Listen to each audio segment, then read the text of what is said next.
Good morning, everyone. I'd like to welcome everybody to the West of England Combined Authorities Audit Committee. We'll start with a round of introductions, I think. So if we can, actually, we'll do apologies first. So I've got apologies from Councillor Leach, and Councillor Streetfield-Hayes is subbing for him. I have apologies from two independent members, Christine Fraser and Jennifer Whitten. And Jennifer Whitten. And now if we do a round of introductions with councillors, so starting with Alison.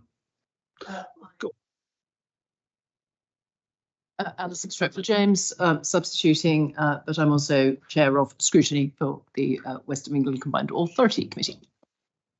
Hello, Councillor Toby Simon, Vice Chair of Bath and North East Somerset Council.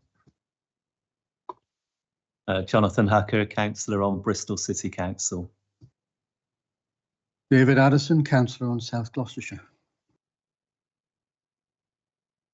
Tim Rippington, Councillor on Bristol City Council. Tom Blenkinsop, Councillor on Bristol City Council. Mark Hatscliffe, Independent Member. Paula O'Rourke, Bristol City Councillor. Ben Burton, Councillor on South Gloucestershire Council.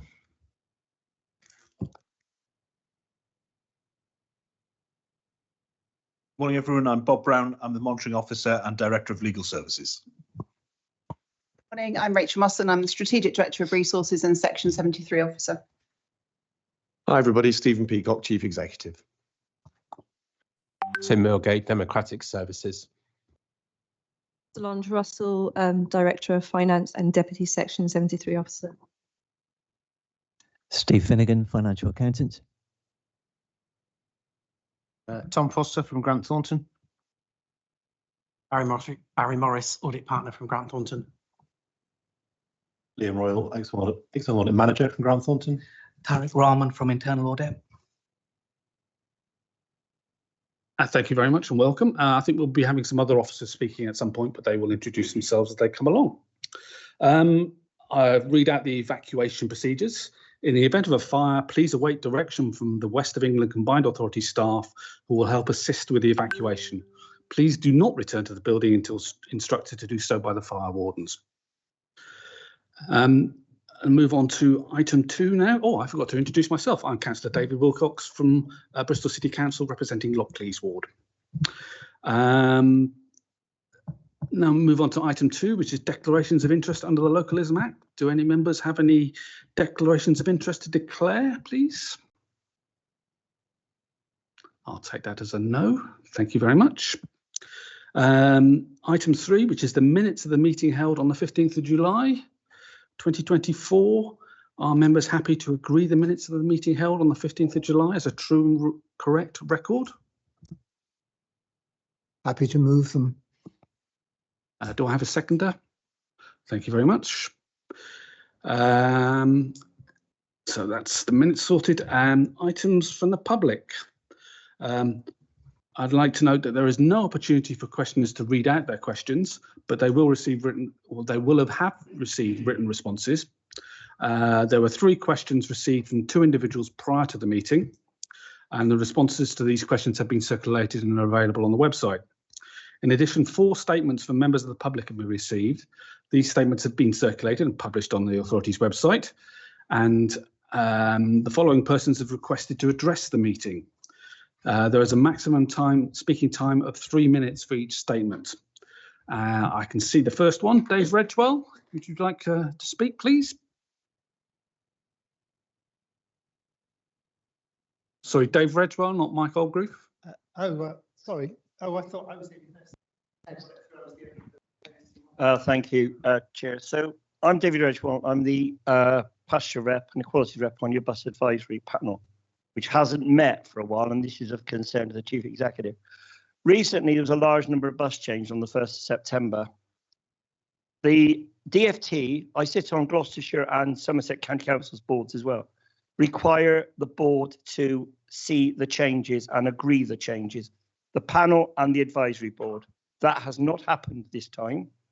As a result, Alan Peters of A-Bus and the Paris-owned, publicly owned RAPT, Derek White, has written to the authority and to the mayor requesting that we look at the board, and I hope Stephen's going to look at what's going on here, because we cannot have changes that go ahead with BSIP money where simply passengers are cut off and left without no bus services.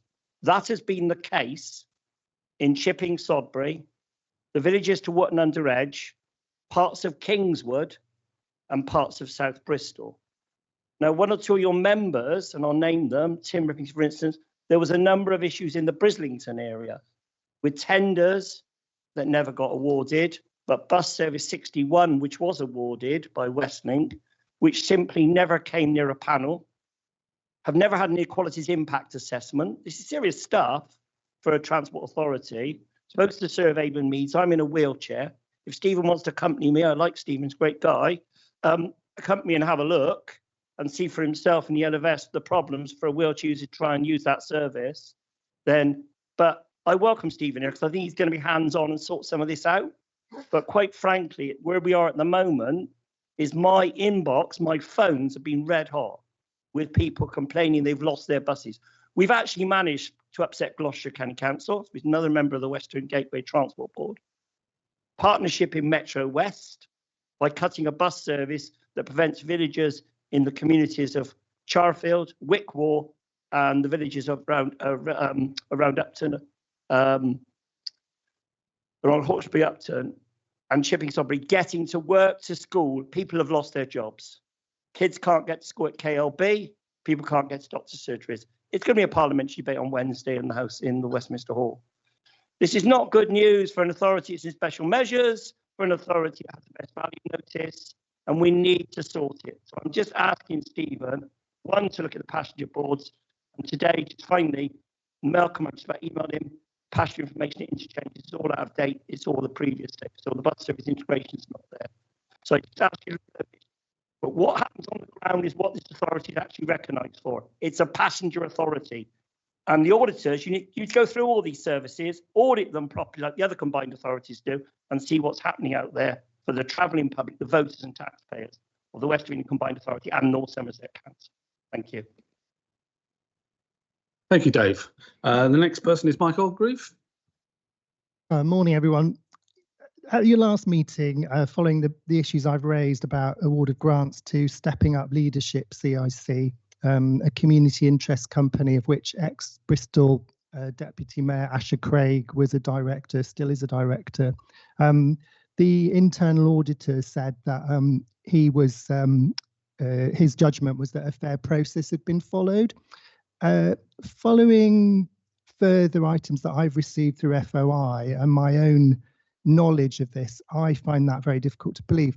I'm actually a qualified auditor and accountant myself.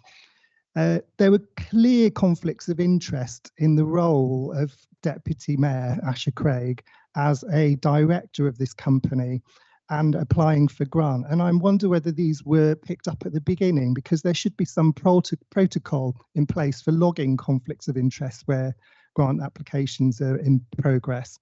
And I don't think there was. I mean, the officers at WECA did try to enforce deadlines about due diligence. She came back to them and accused them of discrimination in her email and said that the requests for due diligence information were unreasonable, excessive. Yeah.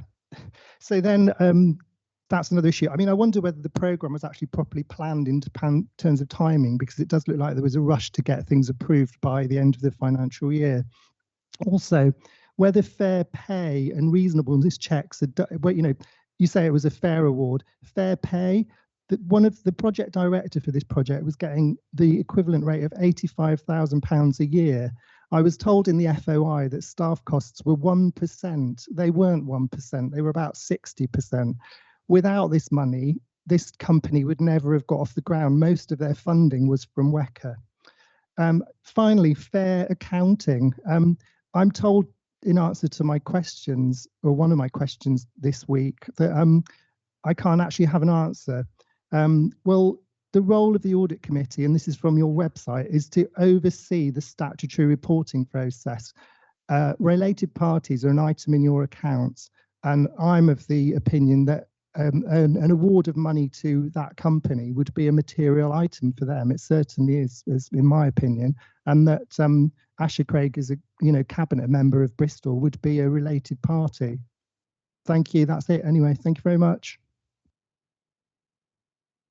Thank you for your statement, Mike. Is Barbara Lawrence or Linda Cohen present to read out the statement? Okay, thank you.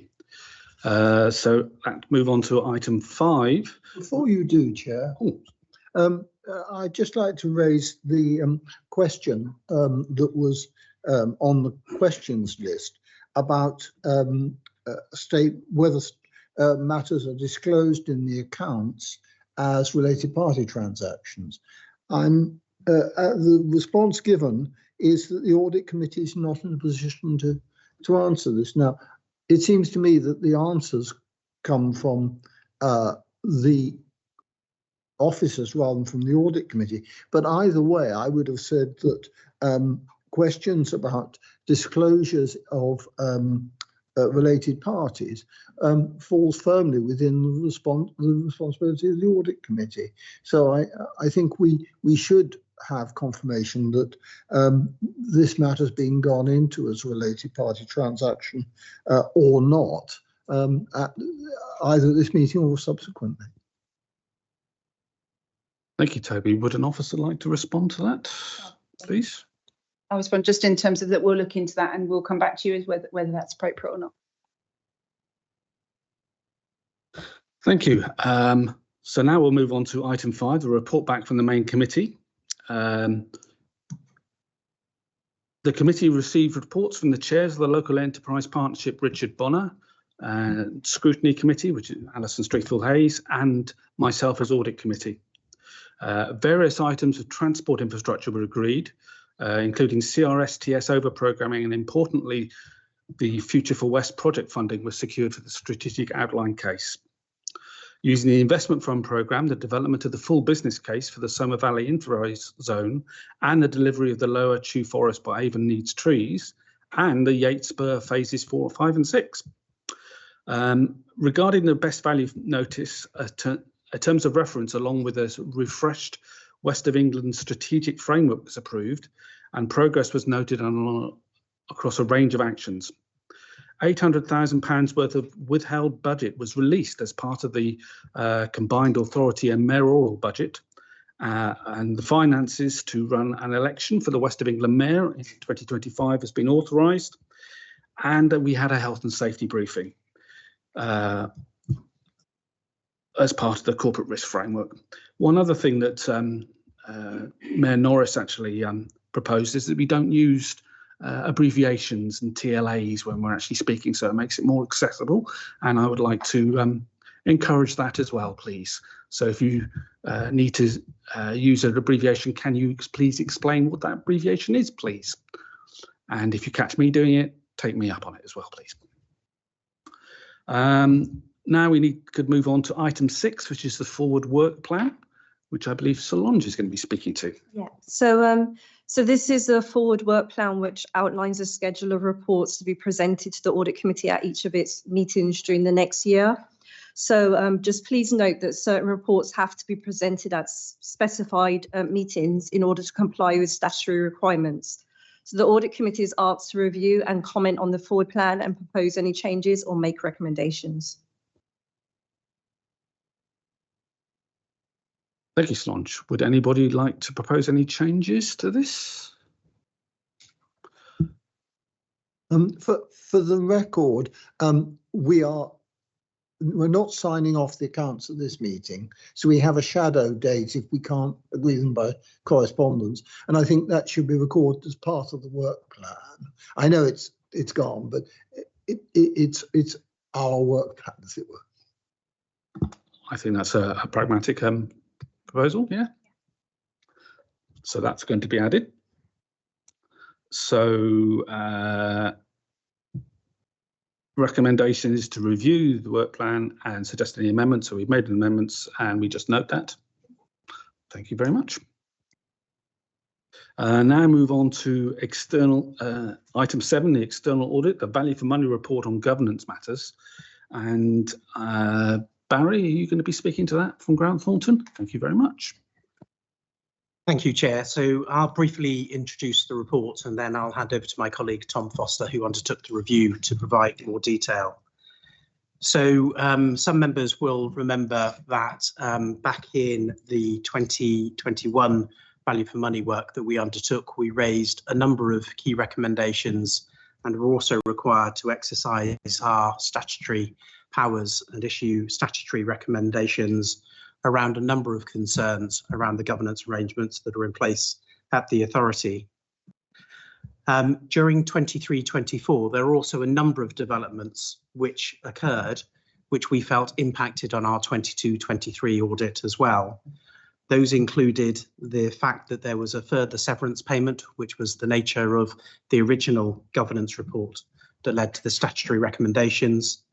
There was a statutory report issued by the monitoring officer and the Section 73 officer in relation to the bus wrap issue. And then there was a best value notice that was issued in March 2024. So we pulled together a specific terms of reference that would address each of those issues and bring an update to this audit committee. Now, the report has taken and the review has taken a considerable amount of time to come to yourselves, so I apologise for that, but the report is presented to you now. Now, I'll let Tom take you through the report.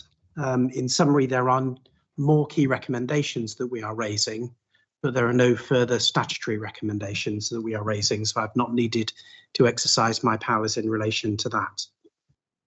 Now, before I hand over to Tom, this was a specific value for money review, which was separate from the normal value for money arrangements that we undertake, and is therefore subject to a separate fee that needs to be approved by Public Sector Audit Appointments Limited, PSAA, and that fee has been agreed with your Section 73 officer at 33,795. So just to put that on record, so you're aware. I'll now hand over to Tom, who'll take you through the detail. Good morning, everybody. My name is Tom Foster. I worked with Barry on this report and did most of the field work to support it. So building on Barry's helpfully provided the background there to our involvement and our interest in governance matters at the West of England Combined Authority. I propose to start on page 5, where we set out our scope that Barry alluded to, which picked up a number of themes relating to the issues that had arisen, but also tying back into our original concerns around governance that we raised back in December 22. So the first area that we looked at was in regard to the severance payment to the former chief executive, which again ties back to that previous piece of governance work that we did.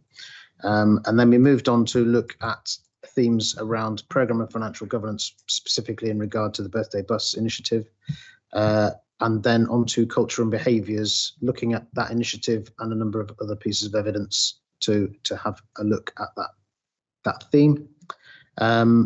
And then partner relationships, we returned to. This was an important central theme of our original piece of governance work, and we felt that a number of the issues we'd be looking at this time around had a bearing on that theme as well.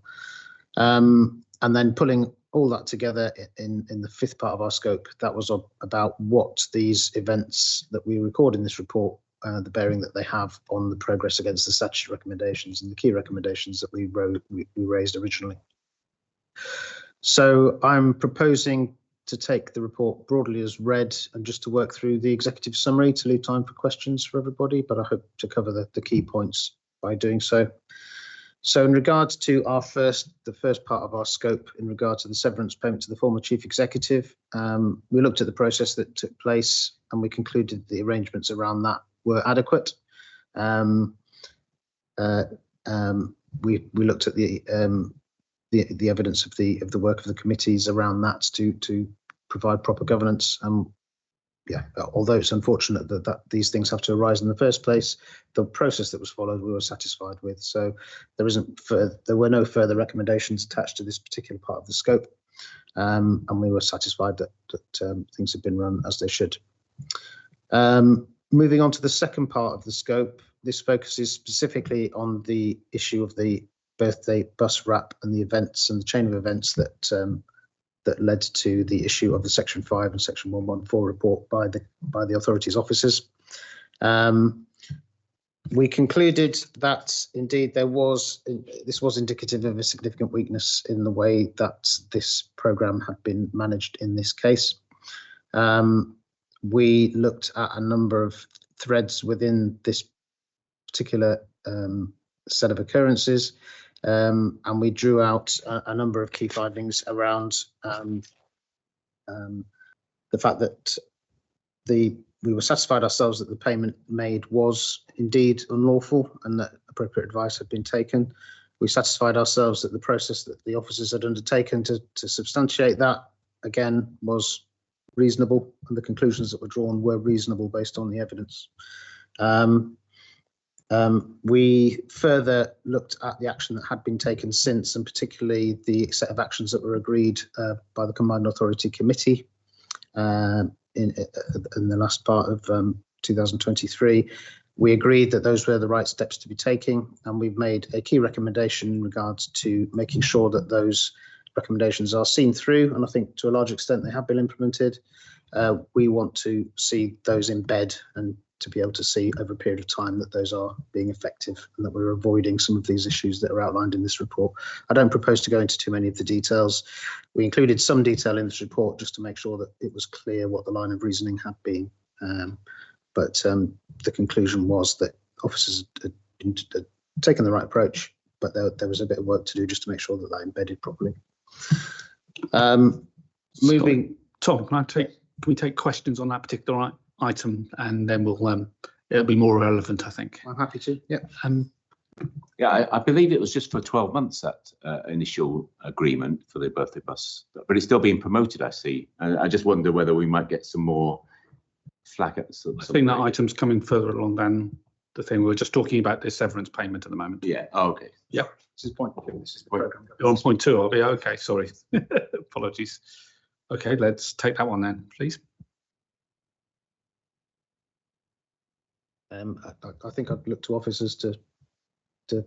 All I'm saying is it's still being promoted. I thought it was only a 12-month agreement, but it's still being promoted out there. And if we're not careful, we might have complaints about it in due course on that promotion. So the year of promotion, I believe, unless officers in the room can contradict me, expired recently. There are conversations ongoing about next steps using BSIP money, which are currently the subject of discussions with the Department for Transport. So we'll be able to provide more information, and committee members indeed have been briefed on that situation as our chief executives. Thank you, Stephen. And Councillor Simon. Councillor.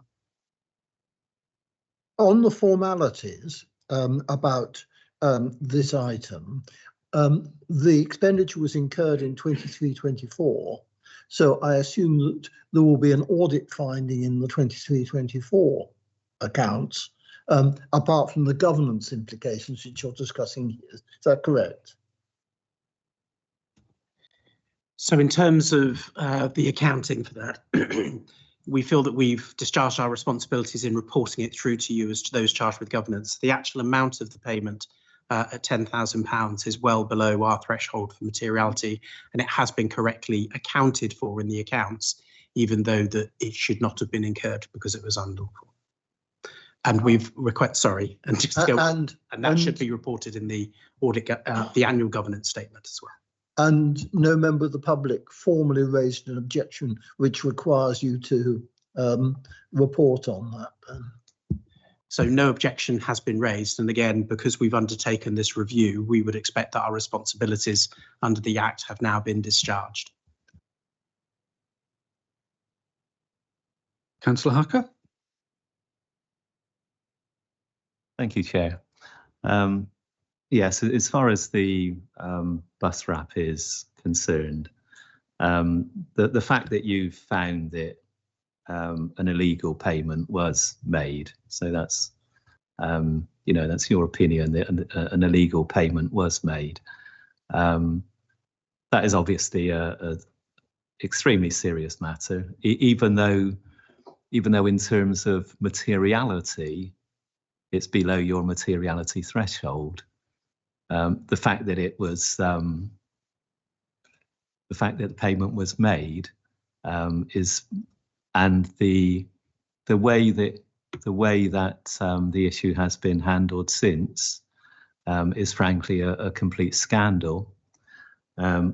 As a councillor and resident of the city of Bristol, I was extremely disappointed that when the leaders of the unitary authorities met to discuss this, Bristol was not represented. I think that is extremely unsatisfactory, and so in effect, no decision was taken on it by the unitary authority leaders that were there. Will it be coming back to a meeting of the unitary authority leaders or the WECA committee? Because this matter is frankly a complete scandal. So thank you, Councillor Hucker. I think that's probably best answered by officers, but in our view, the matter has been reported, and we did discuss with them whether the matter needed to go back to committee. But I'll let officers respond. Thank you. So just to confirm, the statutory duty was discharged in terms of holding the extraordinary committee and for the meeting to be held. There was no explicit requirement for a finding to be found, but the committee were clear on the outcome of that meeting. But I'd just like to clarify, it was an unlawful payment, not an illegal payment, and it's an important distinction. Thank you for that clarification. But yes, I repeat the fact that that Bristol were not represented at the extraordinary meeting is extremely unsatisfactory. Any more questions for Tom on that point? Councillor Rivington? Yeah, I've just got a question on page 13 of the report. Talks about June 2024 review of the organisation's operating model was initiated to ensure the organisation is politically responsive. I'm just wondering when that we're likely to get a conclusion to that. As head of paid service, I commissioned that report, as most news chief executives would do. That report has been shared with members of the Employment and Appointments Committee, so it's an internal matter. It's ongoing. Yeah, thank you. Any more? Tom, would you like to continue, please? Okay, so that covers point 2. Point 3 of the scope was in relation to culture and behaviours, the bus wrap issue, and a number of other pieces of evidence that we looked at, and taking into account what we found with the previous governance review, did highlight some concerns for us around culture and behaviours within the combined authority. I think there are some nuances within that, but overall we found that did constitute a significant weakness under the National Audit Office framework. So on that point, we found as part of the bus wrap issue, there was a slightly worrying, or there had been a slightly worrying lack of unity in the way that officers and the Mayor's office had approached that particular issue. And it's partly wrapped up in the solution that was put forward by the committee and the steps that were taken to try and address that. So I know we are aware that some measures have been taken to break down that silo that was in place at that time. We also found that there were some cases of inappropriate inappropriate discourse between different parts of the West of England Combined Authority as part of that process. And I think we found it important to reiterate the importance that all of the members of all of the personnel within the organisation find a way to work constructively and respectfully towards each other, even in times of disagreement or stress, potentially. I think we brought that out in the report. We did note, however, that the officer team did support each other, and we were quite pleased to see that in the context of what had gone before, where we'd reported on a division between senior officers within the West of England Authority, which had been the root of some significant problems around governance. So we were pleased to see that there was that collective response. However, we want to see that extended to everybody involved within the organisation be working better together. And again, we acknowledge that there's an opportunity here with many of the people involved have now changed over. There's new leadership within the organisation, so we think that opportunity needs to be seized now, and that culture becomes part of that new operating model. So we raised 2 key recommendations on that point. One was just to sort of reiterate the importance of better working together and respectful discourse, and the other one,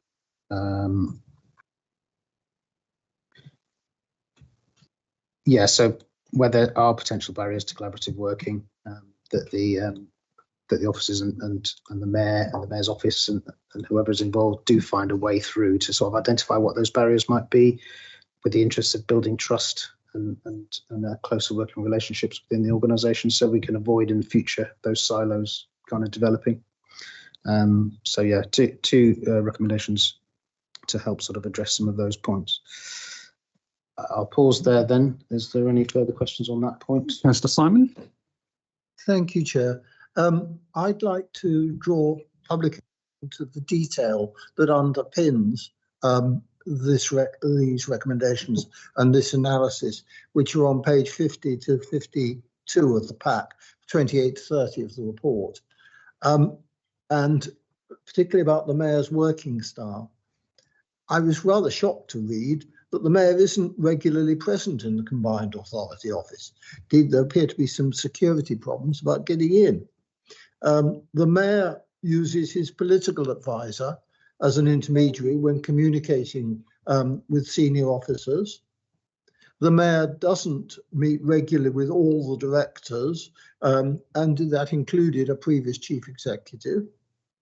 The mayor operates a central government red box style of communication with officers where the majority of items are done in writing, insufficiently supported by informal discussions.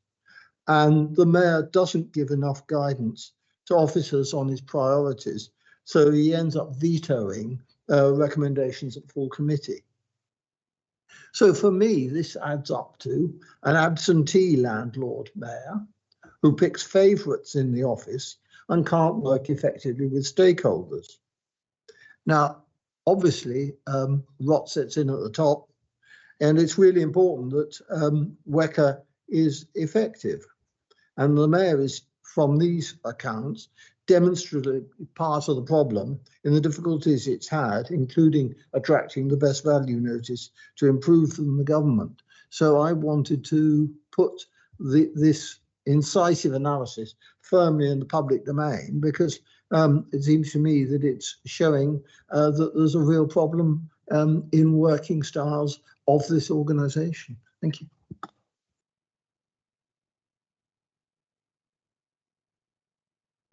Yeah, I think part of the solution is, as we've recommended, which is to build enough of a framework around the mayor to make sure that both the interests of both parties are properly served. I think we can learn from some of the experiences that we've had over the last year on that front. Councillor Hucker. Thank you, Chair. I don't need to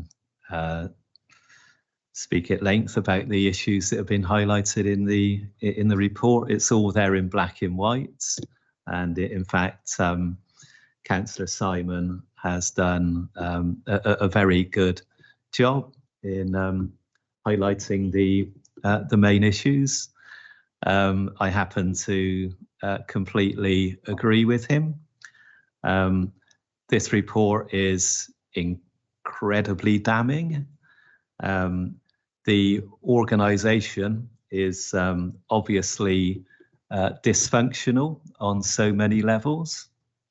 It appears to me that the primary responsibility for that is the political leadership, and in particular the Metro Mayor. I'm not terribly optimistic that these issues will be fixed because the Metro Mayor now has another job. You would have thought that given the issues that have been highlighted, the Metro Mayor would want to roll up his sleeves and fix those issues rather than take another job alongside being Metro Mayor. I would like to know if there's anything that we can do to help to fix these issues, or where the auditors consider the responsibility lies, and who should be putting in place the measures to fix the very serious issues that have been highlighted. Thank you, Councillor. So we welcome your support in providing oversight in making sure that these recommendations are acted upon. I think the principal responsibility rests with management and the Mayor working together with the political leaders from the other authorities that make up the Combined Authority Committee. And this committee is therefore there to hold them to account to make sure that similar issues are not identified. We will obviously follow up these recommendations and the progress against them in future years' audits. But again, it's down to officers to provide that running commentary and running updates to ensure that progress is being made. So I'm not sure if officers have a view.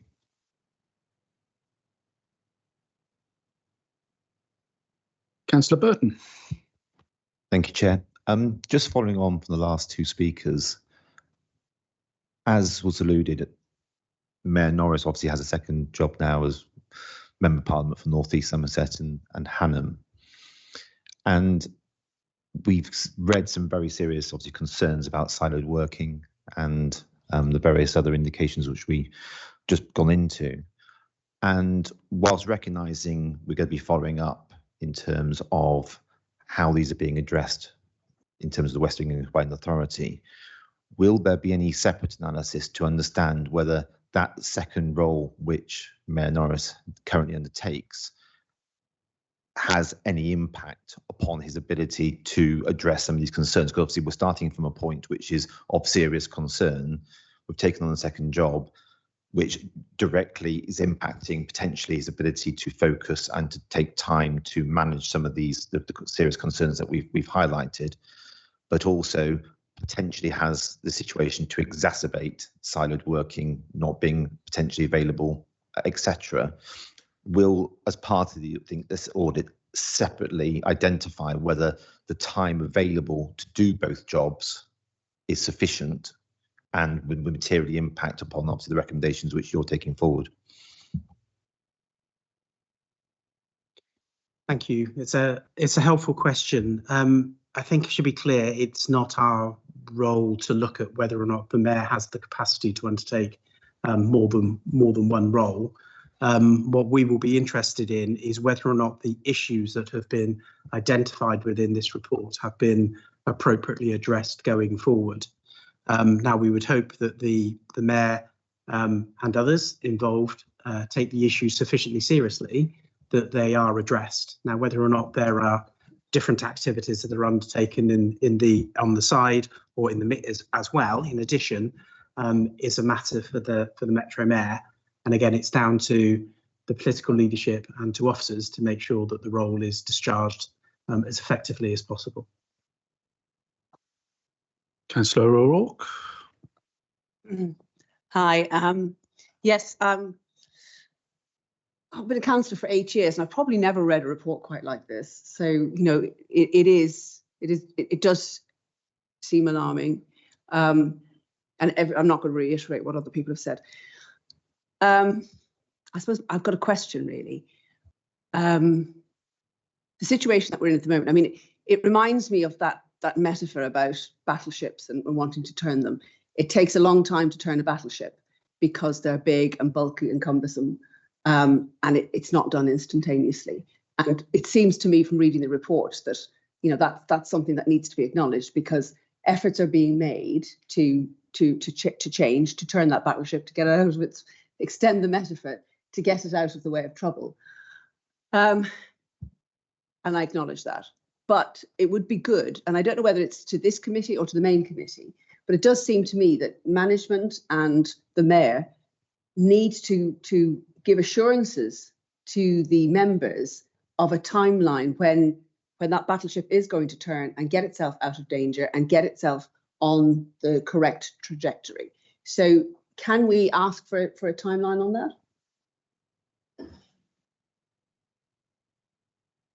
that? Stephen? Last week, we had the first meeting of the Best Value Improvement Panel. This is, as you know, an independent panel on which all committee members sit, which reports jointly into the committee and to the government, the originators of that notice. I would expect that would be the forum where the change that you're describing, which has, as you know, been translated into a Best Value notice, is best addressed. And indeed, all committee members last Friday confirmed their commitment to work with that panel, which meets in private, and I think that's an important point, and which will provide an objective assessment for all the public and for you all as audit committee members as when a level of turnaround, to use your word, has been achieved, because government, as you know, will require evidence before it allows us to have that notice removed. So that, as you say, in parallel to all the other things, a lot of which are internal matters for me as head of paid service, in terms of some of the officer side of the cultural and relationship and capability issues that have been lightly referred to in this report. Those, as you know, provide the ability behind the scenes for an organisation to be truly politically led and to succeed. And there's one interesting point I would just put into the context of that, is this organisation has trebled in size in 4 years, during which we had a global pandemic. There are a lot of things in the organisation that need to improve and change. It's not the full story, but it's part of the story. A lot of that stuff, rightly, is an internal matter. But as I say, the most identifiable external benchmark of when we are far enough into that journey of improvement, I believe, will be the government lifting the Best Value notice. I've got a question actually that I'd like to raise. Has there been any movement on appointing a deputy mayor for the West of England Combined Authority, as per the Constitution allows? Also, in part of this report, it's noted that there should be policy lead roles given to members of the Combined Authority, and if there's been any progress on allocating those, please. Those matters were discussed on Friday, and I think a work plan under the Best Value notice will pick those up. Thank you. Any more for this section? Alison? If the forum for the practical improvements which are going to take place as a result of the Best Value notice and the Grant Thornton report are going to be through the improvement panel, could officers very kindly describe how that work, the decisions that are being taken, the work plans that are being produced are going to be reported to audit and no doubt scrutiny as well, wearing my up hat. Thank you. May I suggest, I think, Jess, you're coming to give us an update later, aren't you? People can't hear you, but I believe you are, aren't you? And so we'll pick up that point if it's okay under the transformation update, because otherwise I'll be asking Jess up here twice. Thank you. Tom, would you like to continue? Certainly, yes. So moving on to part 4, in regard to partner relationships, this was the one area that was an open concern from our previous work, and we were looking to see if any of the events that we described in this report had a bearing on, and to what extent they did have a bearing on our consideration of the improvement of relationships, which was the core of some of our statutory recommendation number 1. We again found that significant weakness was continuing, and that indeed some of the issues described here were indicative of that. I think in terms of the nuanced outcome that we wanted to report, there has been some changes in the difficulties within relationships, and indeed we were quite pleased to see that officer to officer relationships was working much better now between the West of England Combined Authority and the constituent councils, much more cooperative, oiling the wheels almost of getting things ready and making sure that things happen more smoothly. And I think that does have a big impact and is something to be commended. I think the issue we described around Bristol City Council's involvement in the Combined Authority Committee's presentation of the Section 5 and Section 114 reports, which we describe in here, is again indicative of an organisation that is getting used to this slightly unusual configuration, whereby the officers of the West of England Combined Authority should be the officers that are referred to by the elected representatives of the other councils, because that's the way the constitution should work for the organisation. We felt that Bristol's objection, and we've detailed it in the report, was indicative of that trust not still quite being there, and therefore needs to be an area of focus going forward, and is another useful lesson perhaps to take from this. The other area that came through, and obviously clearly North Somerset Council is not part of the West of England Combined Authority, but it struck us that it was important that the West of England Combined Authority thinks about its wider partnership arrangements, some of which are going to be crucial, not least North Somerset, who are partners in the BSIP programme, and that this question of relationships, whilst not directly related to the statutory recommendation, should be considered in the wider context. So North Somerset being a key partner, the relationship there needs to be nurtured and looked for. So we've developed a key recommendation around that, separating that from the issues of what happens within the constituent members of West of England Combined Authority. So the three key recommendations that we made are serving to try and support and provide a bit more further guidance of the same issue that we discussed. I think our statutory recommendation number 1 was quite a broad brush, and in issuing these key recommendations, we've tried to provide a slightly more detailed guidance about how that same agenda might be pushed forward. So the recommendations we made are, yes, first of all, that we would do strongly urge that the Mayor starts to attend these pre-meetings before the Combined Authority sessions. We feel that those have been very constructive in terms of making sure that the meetings run more smoothly. We don't feel that it's the same as sort of making agreements behind closed doors, which I know is a concern of the Mayor. But we feel that those sessions, together with the open public sessions, would be helpful to be of a piece in terms of pushing the agenda forward. In terms of the second recommendation, this was specifically relating to the approach that Bristol took to disagreeing with the Section 5 and Section 114 reports and the way that was handled.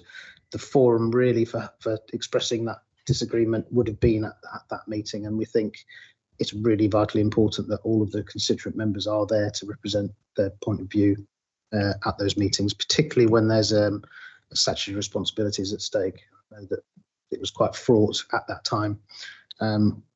Anything we can do to sort of avoid that happening in future, I think, is another useful lesson to be learned. And the final recommendation is in regard to North Somerset Council and just acknowledging the importance of those wider relationships in pushing forward the West of England agenda. So I'll pause there, perhaps. Yeah. Tom, any questions on that particular section? Anderson, Streetfield Hayes? I don't know if it actually falls completely within this thing, but it's related. You mentioned the Constitution, and obviously if relationships work, then hopefully everyone's working together and you get a good outcome, and that's what you're recommending, and that obviously is extremely sensible. The reason I mentioned the Constitution is that under the Constitution, the Mayor has a veto. So we have a situation where all of the unitary authorities could agree on a course of action, having discussed matters with the officers and so on and so forth, and the entire work programme can be blocked by the Mayor having a veto. So my question is, are you looking? I know that we are undergoing a constitutional reform process. I don't know if it includes that. One of the things that would be interesting to know is whether or not Metro mayors in other areas have a veto of this sort, which obviously wouldn't matter if people were working well together, but where they're not working well together, it can effectively block any forward progress. So my question to you is that something that you've taken into account and it can or are able or would wish to make a recommendation on? My supplementary question to the officers is whether or not that's something that's being addressed by them as part of the constitutional reforms, which hopefully we are undertaking. So that's a very good point that is made there. What we find looking across the country is that it's that question of unanimity amongst the members, which is often a cornerstone of getting the agreement across the line in the first place, is our observation, particularly from seeing new county authorities who are setting themselves up, etc. at the moment. We wouldn't be able to go as far. It's certainly a matter for the organisation itself to decide what the best constitutional framework is to deliver what it wants to deliver. We couldn't make a recommendation on that. We understand the arguments in both directions. Hence our emphasis on that. Once you are set up in that constitutional framework, is to find a way to make it work. That is where we can perhaps issue recommendations along the lines of what we've issued, but it is a matter. We can't make calls on sort of specific constitutions for specific regions, would be my view. I don't know if you. Stephen, you'd like to come? Just a quick update on where we're at with the discussion. So again, this was one of the items in the best value notice, and on Friday, the members of the committee who are part of that panel all agreed that they would start to try and set out what elements of that constitution they each felt were things that may need to be amended or looked at. It is obviously worth noting, as you say, that other mayors have different powers.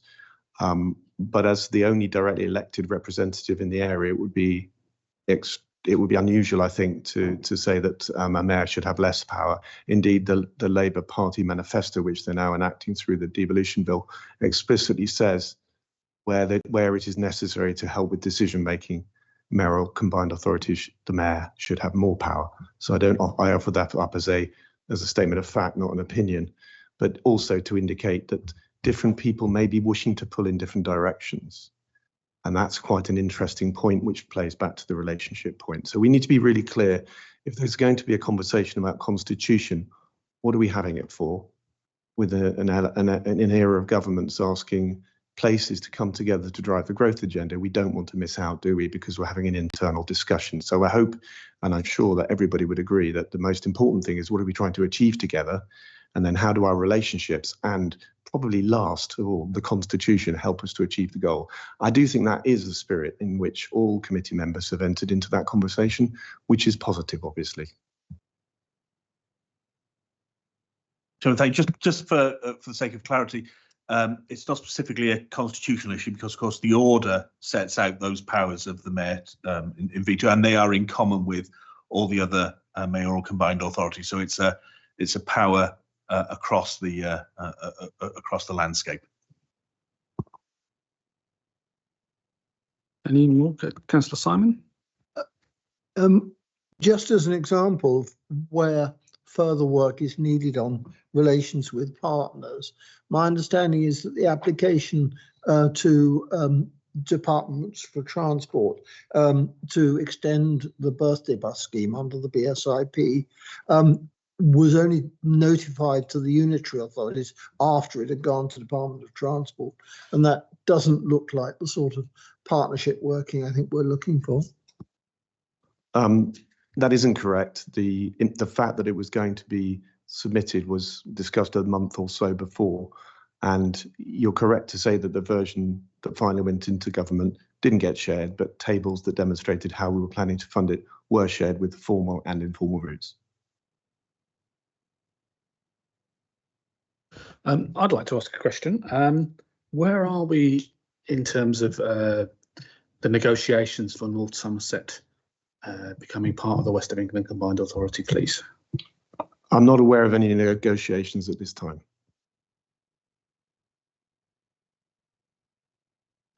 Tom, would you like to continue? Yep, so I think we can be quite brief with this fifth point. I think many of the matters relating to it we've already discussed. Just to say that we found that statutory recommendations 1 and 2 were still very strong themes running through the findings of this report. So statutory recommendation 1 was really about building up those relationships. We just alluded to how we other things we might do to try and push forward that agenda. And statutory recommendation 2 is about that consultation point, is about making the meetings work better. And again, I think for the reasons set out in the report, there are some features of what we've discussed that that do relate to statutory recommendation 2. So those 2 in particular do remain open and are relevant to this piece of work. We found the statutory recommendation 3 and the other key recommendations weren't necessarily, so we're going to cover those in the annual audit report. That's the end of this report as far as we're prepared to disclose. Any more questions? No. Barry, do you want to say anything to sum up? Thank you, Chair. So appreciate that it's a difficult report to read. It was a difficult report to write and collate, but also aware that there's significant change within the senior leadership team at the authority, and we hope that that will be the impetus and the catalyst for change, as well as getting the organisation moving in the right direction. And I would only echo what Stephen has said, which is whilst we talk about the internal mechanics, it's not recognising some of the important and really valuable work that the authority is doing and should be focused on.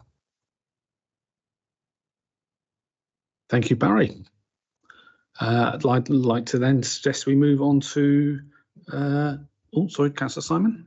Can I formally move that we receive this report with thanks for telling truth to power, and that the Audit Committee welcomes the analysis of the auditors? Thank you for that, Councillor Simon. And I move that we note this report. This is what we've been formally asked to do. So I think we can consider that noted.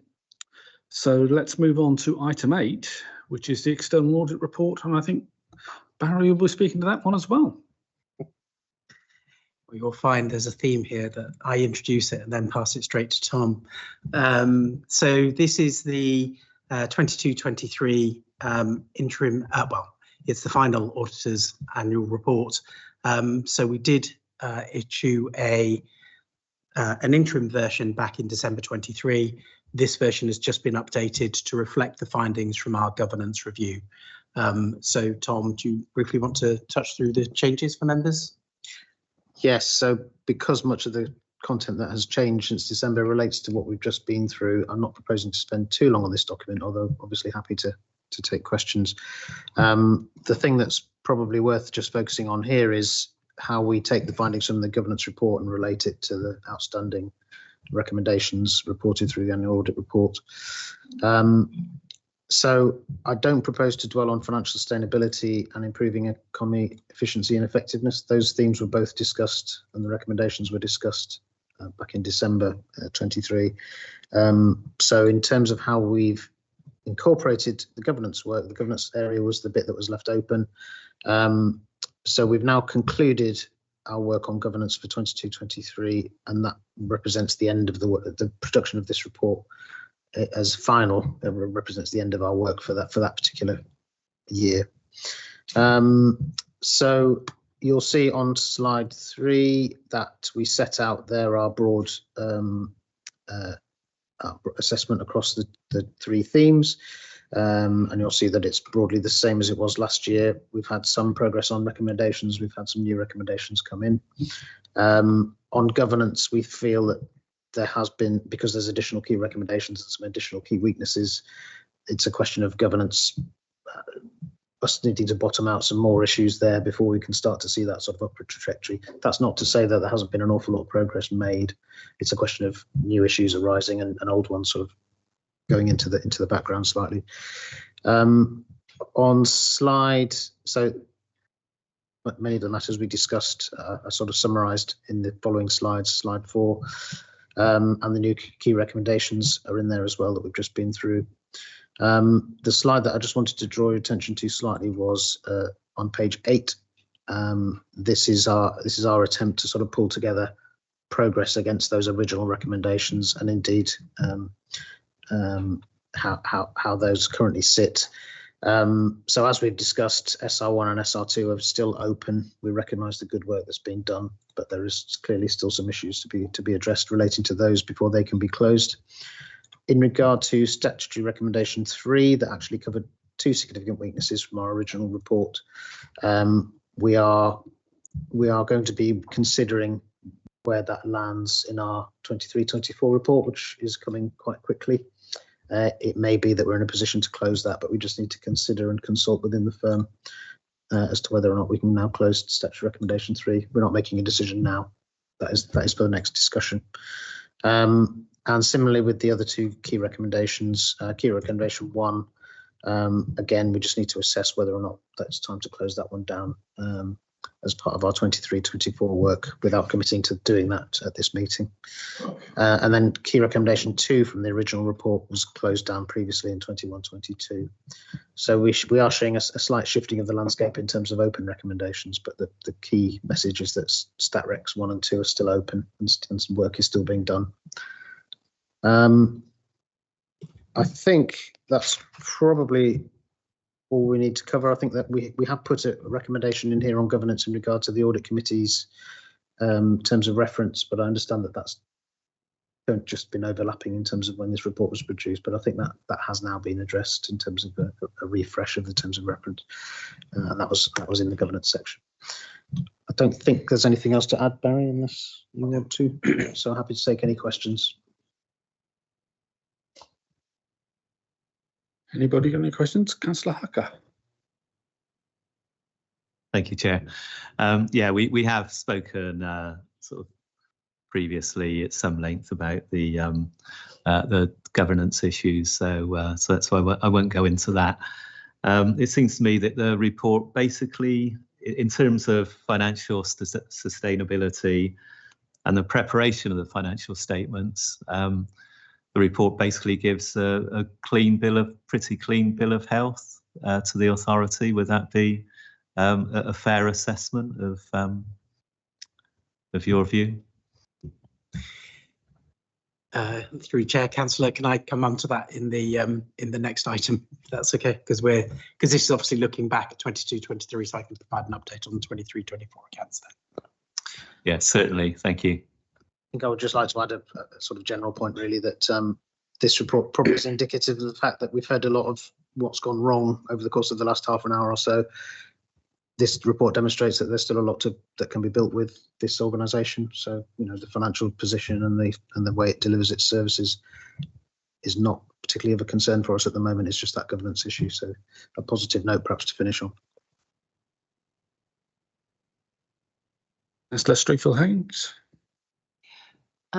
You draw our attention to the slide on page 8, which reminded me of the detail of the statutory recommendation 1 and the role of independent mediation. And I wondered whether it was your view that the improvement panel was fulfilling that function, or whether that panel is obviously very different from the process of mediation. So I was going to ask you is whether that is satisfying your recommendation that there should be mediation, which is perhaps more intended to be between the individual leaders, and then again, if I could ask our senior officers what their view is on that question as well. Thank you.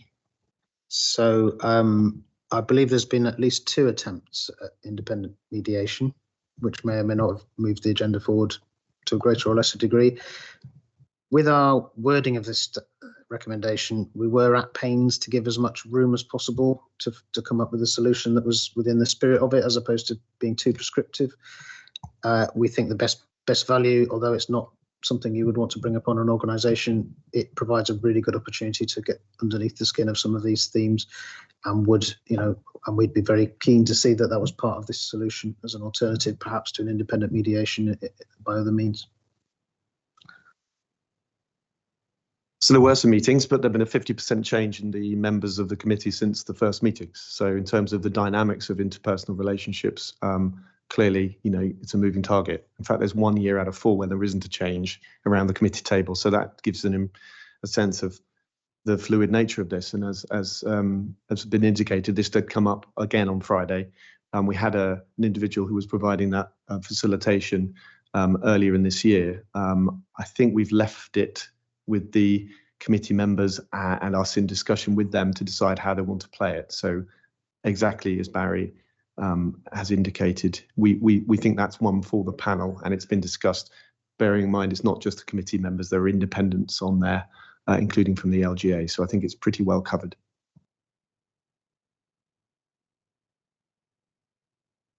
Any more questions? Councillor Burton.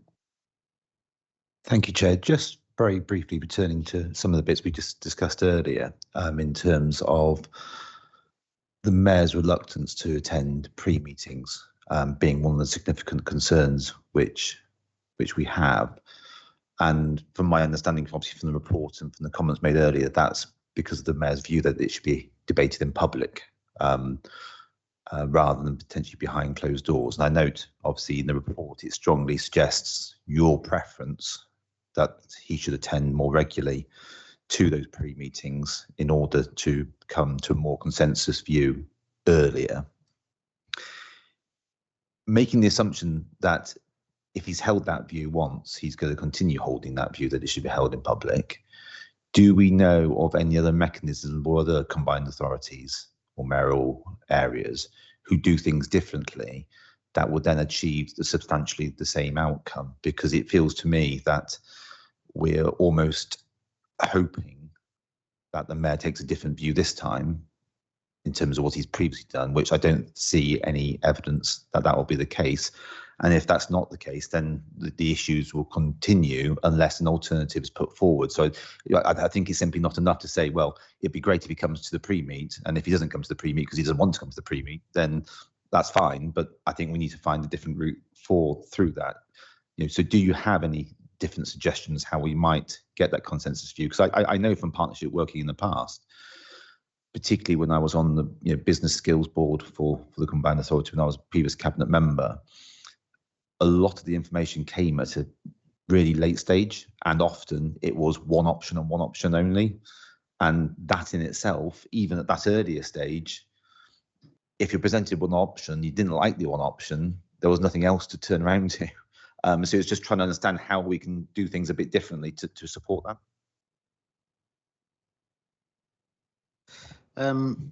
So yes, you're right. There are different approaches that can be taken. Another approach that can be taken is that there's greater collaboration and involvement in working up proposals much earlier, so that by the time it gets to the table, the partners are already fully engaged, and it doesn't then become a process of sort of reviewing and being presented with something for the first time. If that's the way you do it, then obviously you need to build in enough time to have that discussion beforehand, which is the purpose of which is this concern of sort of statutory recommendation 2.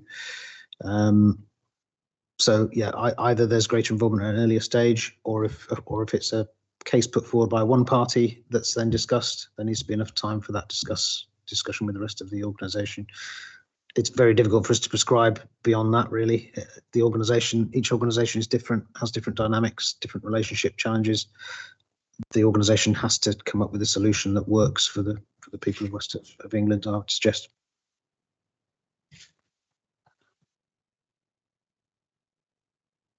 Thank you, Tom. Any more questions? Shall I move that we note this report? Thank you very much. I consider it noted. So the next item on the agenda is the sign off of the final statement accounts, which is Steve Finnegan. Yes, it's just a quick update from me, just to let you all know that I believe we are near to completion with Grant Thornton finishing their audit work on the draft accounts, and we are proposing an additional audit committee meeting on the 30th of September, so Grant Thornton can formally present the audit finding report together with our final set of accounts for committee approval. I sense Barry wants to come in on this one. Sorry, Chair. So it's just really to echo what Steve said there. So we're sorry that the audit findings report isn't available for this meeting. We did take the decision that there would have been too much identified as still outstanding at this stage. So we thought it wasn't fair or appropriate to ask members to give delegated authority when there were so many items that were still outstanding. We were slightly late commencing the audit. There was a bit of a delay in getting us the draft financial statements, but we've made good progress since then. So assuming that the responses continue to come back at the pace they have been recently, then we should conclude the detailed work this week, which will enable us to provide the draft report for comment for officers later on this week, which should then give us sufficient time. I've also tasked Tom with making sure that the 23-24 annual auditor's report is also completed, ready for the 30th of September's deadline or meeting, if that's what is agreed by members, giving members the opportunity of seeing 2 years worth of annual auditor's reports within 1 month. Happy to take any questions. And that is the last possible date, isn't it? September the 30th, isn't it? That's a really good question, Chair. So on the basis of last year's performance, 1% of organisations, i.e. 5, were signed off by the end of September. I am keen, because we have made really good progress, that we get the this set of accounts done by the publication deadline of the 30th of September. I think it would be fair to say that you will be in quite a select group of organisations that do get their opinion signed by the end of September if we do. The absolute deadline is the end of February next year, which is the backstop dates, but we don't want to be in that position.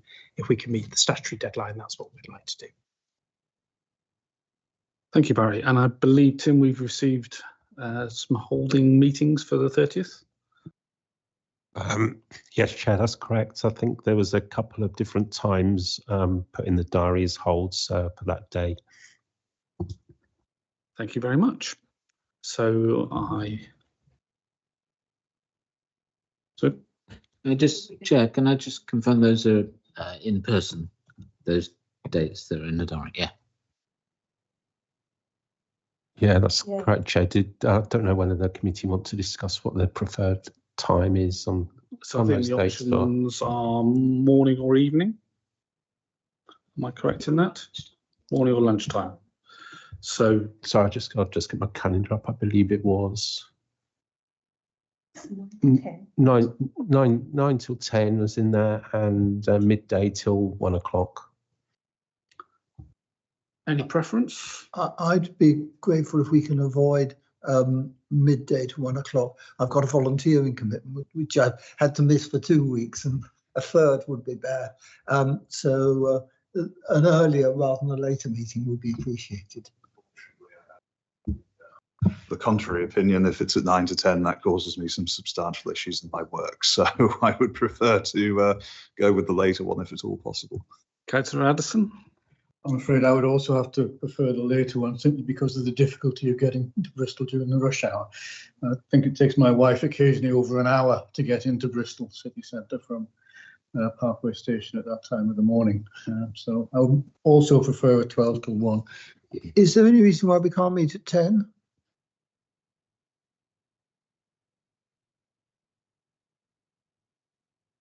I believe that, Chair, you indicated you had another meeting sometime that morning, but I don't know how flexible that is. But it could be, if it's going to be a major blocker, I will move it. Yeah, the 30th of September is actually difficult for me. I have a Bristol Waste Away Day on the 30th of September, I'm afraid, which is already in my diary. I think we're going to have to work on this one offline, Tim. Are all other members available to do both times, and if necessary? We just need to be called. Chorus is 1/3, which is 7 of us. The quorum is actually 2/3, Chair. So we would need 10 members present. We'll bear that in mind. Thank you. Councillor Harker? So, sorry, Chair. On the sign off of the final accounts, I'm pleased to hear that good progress is being made towards that. Unless I'm mistaken, I don't think that the audit committee has actually seen the draft accounts on its agenda. I know that they're available on the website, and so I've looked them up on the website, but they didn't come to us at the July meeting, as far as I can remember. So I would have thought that members should actually receive a copy of them in order to have the opportunity to examine them and ask questions. Like I say, I know that they are on the website, and I've looked them up on the website, but I don't, as far as I can remember, they've not been attached to any agenda of this committee. No, we can send you a link to the draft, but we carried out a detailed workshop where we tried to give you the key messages and the headliners that were apparent in the draft statement of accounts recently. Thank you. Yes, we did have a briefing last week, which was very useful. It didn't actually include any numbers as such. It was a briefing around sort of concepts rather than numbers, and I just would have thought that that the accounts themselves would have been presented to the committee at some point in time. The intention is to present the full pack alongside the audit findings report for the meeting on the 30th. Okay, thanks for confirming that, Solange. So I propose that we note that there will be a meeting on the 30th where we will be presented with the final accounts for one set of final accounts for the 1 year and the following year's provisional ones. Yeah, excellent. So let's move on to item 10, which is the City Regional Sustainable Transport Settlement update. And I believe Malcolm Parsons is going to be giving that.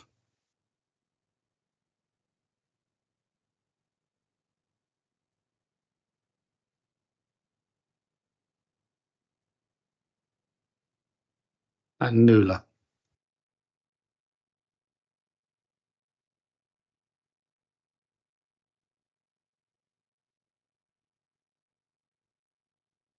Good morning, Chair. I was going to make this relatively brief. We met a few weeks ago and we made a commitment to ensure there's a workshop on the CRSTS programme with infrastructure directors and the equivalents across unitary authorities. I can confirm that workshop is now in place for the end of September. The objective of that workshop is to look at opportunities within the CRSTS programme for bringing further forward some deliverables within that programme. As we recognised in the last meeting we had, that a lot of the delivery on the CRSTS, as highlighted by our colleagues in the audit team, was in year 5. We wanted to de-risk the delivery of the CRSTS programme by bringing forward some of those activities into earlier years. So that workshop, as agreed, will go in at, on the 26th of September. And there are further workshops with other senior officers within the unitary authorities and the combined authorities moving through from September until October. Any questions? Councillor Rippington. Thanks, Malcolm. Yeah, I'd see from the risk register that it's also recognised the amount of work that's going to be needed to be done at the same time in order to deliver a lot of this stuff in time for the deadline. And you talk about in the risk register, it talks about negotiations with contractors to be able to do that work. I'm wondering if you can give us assurances that you think that the amount of work that has to be done over a similar period of time is actually deliverable with the number of contractors that we have in the region, and also that we will be able to manage that in a way that we don't end up with chaos on our streets because we're doing 5 projects in 5 different places at the same time. Thank you, Councillor Rippington. So I think there's 2 questions there really. One is around the volume of activity we've got in the region and the capability of the supply chain to deliver that activity. Through the programme, majority of the works are being delivered by unitary authorities, of course.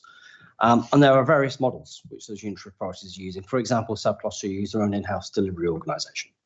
So they're giving us assurance that that's capable. Bristol City Council, on the other hand, are currently going through a tendering process to re-tender their framework. And Bath and North East Somerset have got a framework contractor to go and do those works. So as far as the supply chain is concerned, we think we've got that covered across various mechanisms with different suppliers. So that's fine. I'm going to defer to my colleague to my right here, who's my programme manager for CRSTS, Neil Waters. She's going to talk to you about the work we're doing on assessing the impacts on the network. Yeah. Thanks, Malcolm. So just to give you some assurances, we are looking at it at a detailed project level as well. So we have a discussion tomorrow with our UA colleagues to pull together a construction phasing plan. We've also done some more sophisticated mapping information, so we can negotiate and have discussions with our transport operations colleagues in terms of mitigation opportunities. So that work is in progress. And oh, sorry, I'm not normally accused of being very quiet. So just to reassure Councillor Rippington, sorry, I'll repeat it again. So we have a risk workshop tomorrow with our UA colleagues to discuss construction phasing. We are in discussions with our bus operations team in terms of the impact on bus stops and bus routes.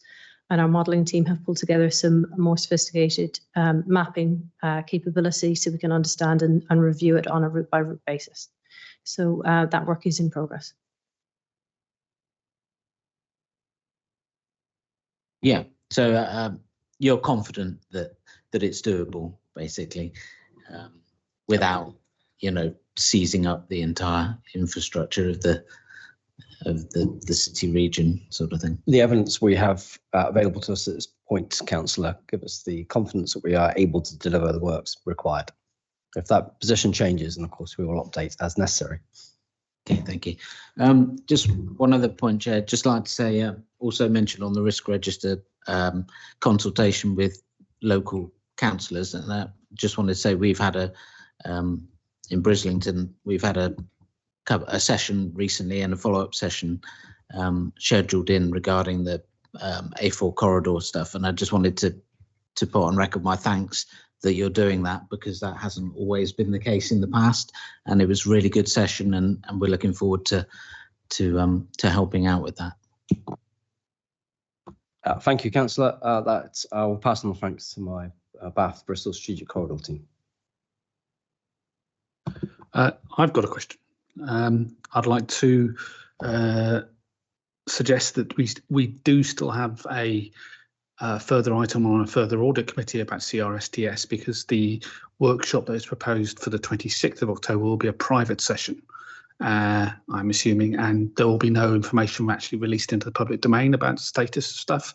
So it would be really good to have an item actually in public at an audit committee about the state of it, please. No particular objection to that, Chair. I'm happy to attend.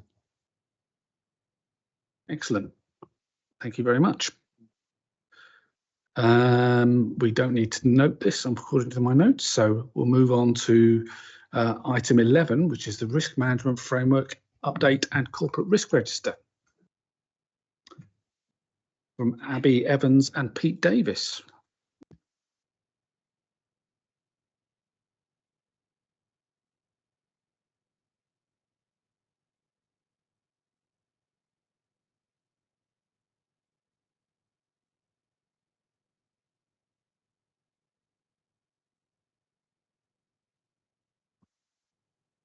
Good morning, everybody.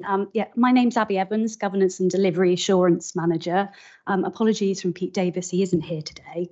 But I am introducing item 11. So primarily this report is seeking comment and agreement on our corporate risk register. In your publication pack, that is Appendix 1, gives you the overview on page 121 of the report. And then there's further detail on each risk from page 122 onwards. In terms of risk management updates, since we last spoke to you in July, we have had significant work undertaken to implement a robust approach to risk management across the organisation. That culminated in the approval of the revised corporate risk framework and the new risk appetite statements at the MCA committee at the end of July. We've initiated rollout of the framework through promotion on the internet and our staff newsletters. And we've developed additional guidance for its practical implementation. And there's further training in development to co-design mandatory tailored training to share learning more widely. Excuse me. The Corporate Risk Review Group, which is made up of senior risk representatives from each of our directorates, met for the second time. So this is a relatively new group who analyse collectively each risk and vet and assure the content that we are sharing today. And then the corporate leadership team have reviewed and agreed the final register. They've confirmed that the impact accurately describes the real risk to the MCA and that the risk scores are reflective of the current position, and the mitigations are still operating effectively and contributing to managing the risks that you see on that list. And we also have a future workshop planned with CLT to review all of the high-level risks, in addition to the continual quarterly review, to look at once we've got our growth plan and investment strategy finalised, to take a full look at the high-level risks together. So with the latest CRR, the Corporate Risk Register, there are 9 high-scoring risks, of which 4 remain high following mitigation. And there is one newly introduced risk, and that is CRR 6, which is the ongoing economic impacts of international events and financial market fluctuations. That was an existing risk, and we've split that to create the new risk CRR 15, and that focuses on the change in political landscape that the new government has created. We obviously anticipate new policy initiatives which present both risks and opportunities. So we wanted to separate those risks to show that the mitigations are quite different. Those relating to CRR 6 around the wider international economic impacts are less controllable. So we've more actions in place to align with CRR 6 with government priorities. The other significant change, they've all been updated, but the other significant change is CRR 11. That's been revised to define the risk to be knowledge and skills gaps in the competency of programme and project staff within the MCA, UA and the supply chain across major projects, as opposed to delivery phases on specific programmes. Previously, when you looked at it, we talked about CRSTS and bus service improvement programme. That risk has been heightened and recognised on a wider scale across our projects more widely. So that's all synopsis I was going to share with you today, but I'm happy to take any questions or comments. Councillor Burton. Thank you, Chair. Just returning to one of the questions I had earlier today, in particular, Mayor Norris's second job effectively as Member of Parliament. Has that been specifically considered as a risk, particularly considering that one of the mitigations for that risk is that there may potentially be a deputy mayor who could take some of those responsibilities, and then we obviously know the problems associated with the fact that there's no deputy mayor. Councillor Burton, I don't think you're addressing that question to the right person. I'm not sure that Abby's. Well, I'm happy to address it to whoever. I mean, I can take it. Obviously, the answer is no, because if it were reflected in the register, it would have been as a result of the conversation. I mean, and there is a bigger set of questions which are captured under the CRL 15, which is about the. With respect, would it be okay if I address it to yourself, Stephen? If I finish the question and then, then we address the. Yeah. Carry on. So, given the specific risk that centres around the mayor potentially not. Or having difficulties fulfilling 2 roles, and as I said, the mitigation being a deputy mayor, which is obviously not in place. Whilst understanding that obviously he's content that he can do that, and that's obviously a view for him to take. And I think on behalf of all our residents, we hope that is the case, while suspecting potentially it may not be. My question specifically is, has it been specifically considered as a risk in its individuality? If it hasn't, why not?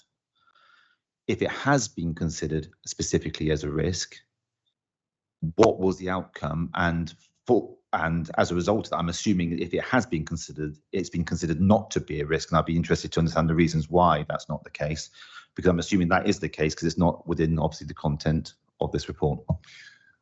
So the status of a mayor also being elected as an MP is not a matter for officers.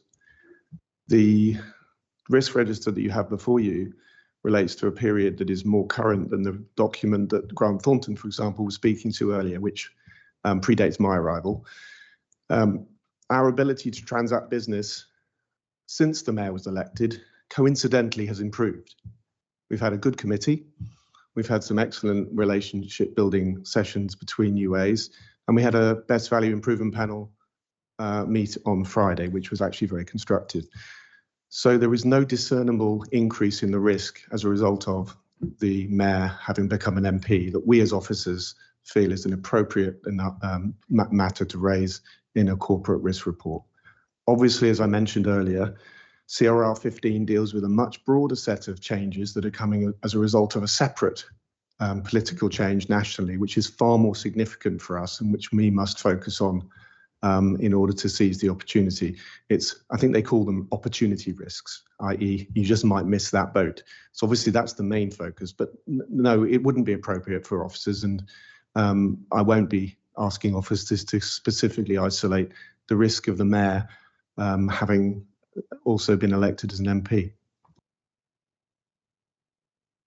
Can I just follow up on that? So considering obviously the content, and I appreciate obviously, as you said, the report from Grant Thornton predates some of the issues, but obviously they are continuing because obviously it's been highlighted that those risks, those factors are continuing. Obviously, work still needs to be done. This is a risk register for the West England Combined Authority in terms of how it functions, and one of those, and particularly those, is how it can deliver functions. And obviously, quite clearly within here, there are very similar issues in terms of the ability of the Combined Authority to transact work. That they're all material factors, and one of the most material factors of those is the ability of the mayor to engage constructively. My previous question was directly related to the fact that the mayor continues not to attend pre-meetings. Am I to assume that's a decision which he's taken? Is that a capacity decision which he's taken because he can't attend those pre-meetings because he's got other responsibilities or doesn't want to? So I don't think I agree with the conclusion that the ability of the mayor to fulfill his functionality is not something that should be considered within a risk register. I find that hard to believe, especially where he has the capability also to appoint a deputy to provide assistance and to provide opportunity to split those roles and share responsibility in that function. So I find it difficult to conclude that it's not a risk, particularly given the findings that Grant Thornton say in terms of partnership working.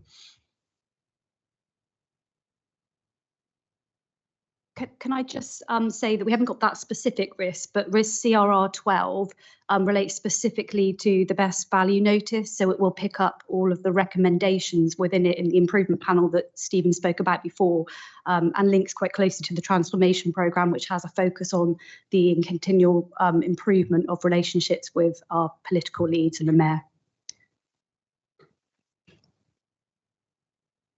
I think your points have been noted not only by officers but also by Grant Thornton, who I'm sure will be delving into that issue.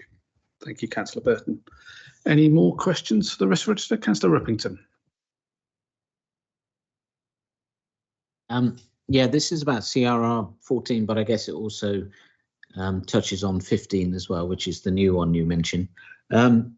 Just wondering whether there have been, or whether consideration of mitigation in terms of not being able to deliver all of CRSTS within the deadlines that were set by the previous government, is whether we've had any discussions or intending to have any discussions with the new government about whether there is, you know, negotiation on that deadline, and whether it's better to get the work done properly than to get it done absolutely within the deadline. Thank you, Councillor. As always, we hate to give money back, I think is the summary of your statement. And I think it's right that officers' focus right now is on getting the programme accelerated and putting in place the right governance, but also just getting on with stuff. And it's a complex one with 90% of delivery by a number of projects, at least, happening in unitary authorities with their own governance. But our real focus has to be on the right projects being delivered within the timeframe we've been given. Any conversation about a longer period of time, for me, the risk is that it distracts people from the job in hand. Councillor Bleckinsop. Thank you, Chair. Just on CRR8, noting M6, additional resources needed to scale response to the level required to meet objectives.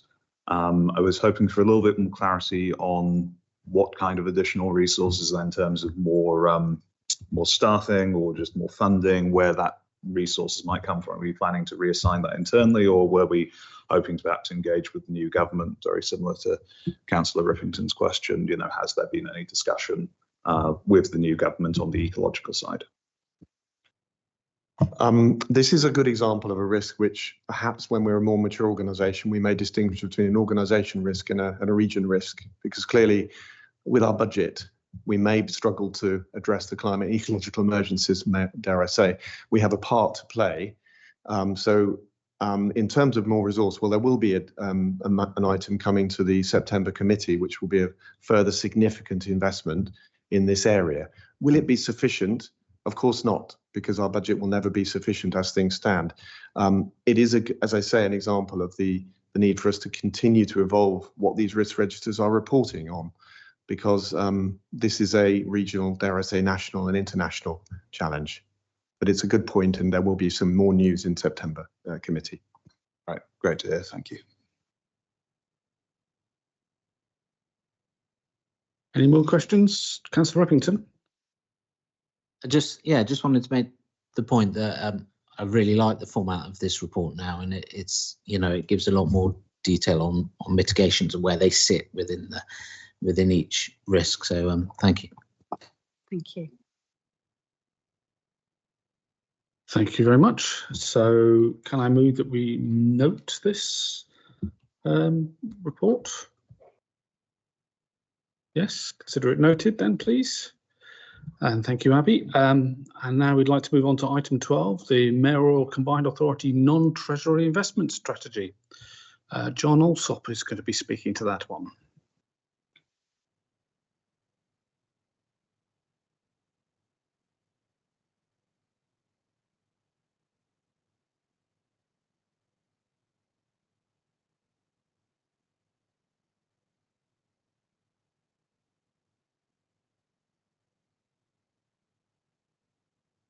Thank you, Chair. Good morning, members. So this paper introduces the draft non-treasury investment strategy for the combined authority and asks the committee to review it and suggest any changes before it goes to the main MCA committee for approval. The non-treasury investment strategy is normally drafted in advance of each financial year alongside the treasury management strategy. The difference between the two is that the treasury management strategy deals with investments of funds that are available because of cash flow surpluses. For example, where grant funds have been received in advance of need, whereas the non-treasury management strategy covers all other financial and commercial investments that the authority might enter into. And these may include loans or equity investments in local businesses or joint ventures or subsidiaries, including, for example, the investment in the Bristol Temple Quarter LLP, which the Combined Authority is a party to.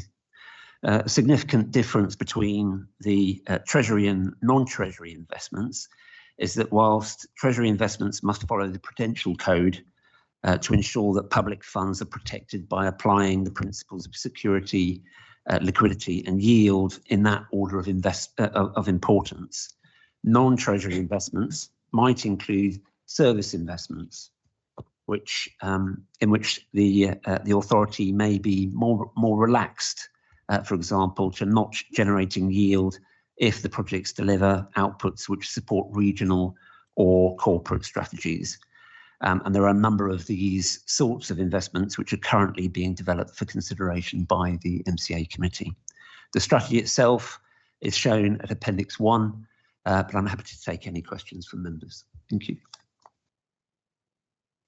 Thank you, John. I think Councillor Hucker has that question. Thank you, Chair. Is this a brand new policy? Has the authority made any investments of this nature up until now? Not so far. There is a requirement to have an investment, a non-Treasury investment strategy, but if it is included within the Treasury management strategy, then that's allowable. Obviously, we've got that, and there's a paper coming later on in the agenda to that. So currently, no, we don't have any at the moment. As I say, there are a number of potential service investments that are coming to the main committee for consideration. So it's good to have this strategy in place in advance of those decisions being made. Thank you. I admit to feeling somewhat uneasy about the authority making investments of this kind. I think that Bristol City Council have done similar, and some of those investments have had to be impaired. I note that the approved limit is 19.5 million for 2024-25. How is that? How has that figure been calculated? So, as I say, there are three potential investments that are coming along down the line, and the total sum of those would be 19.5 million. But obviously, there is a significant amount of due diligence that will go into each of these proposals, and any of those risks will be looked at in detail. And all of those, again, the distinction between the Treasury management investments, that is cash that we could not afford to use because that is just temporary balances, whereas all of those other, the 19.5 million, would be made available from the investment funds, so would be affordable in that respect. Thank you. I note that there is a risk assessment that would be carried out, and for example, for loans, there would be a first legal charge over land in assets, which is something which I would expect. I would just say that I do have reservations about the authority making such loans. If I may comment, I may comment on that. So in terms of any decisions that were made here, clearly it would need to go through all sorts of the committee approval and the full due diligence to inform whether or not it was an appropriate decision to be made. But having this non-investment strategy allows us a mechanism by which to work with. So, for example, the BTQ loan was agreed through committee in January this year, but we need this kind of strategy to help underpin that so that we can ensure that we do all the appropriate work to enable that to happen, essentially. Thanks. Yes, thank you, Rachel. That is something which I observed in the policy, and that does provide some assurance. I do still have reservations, but thank you for clarifying that. Councillor Simon. Thank you. I think it was last meeting we discussed the risk appetite paper, and it seems to me I haven't see a cross-reference to the authority's risk appetite in this paper, and it just seems that it should sort of say that the risk assessment should take into account that appetite paper.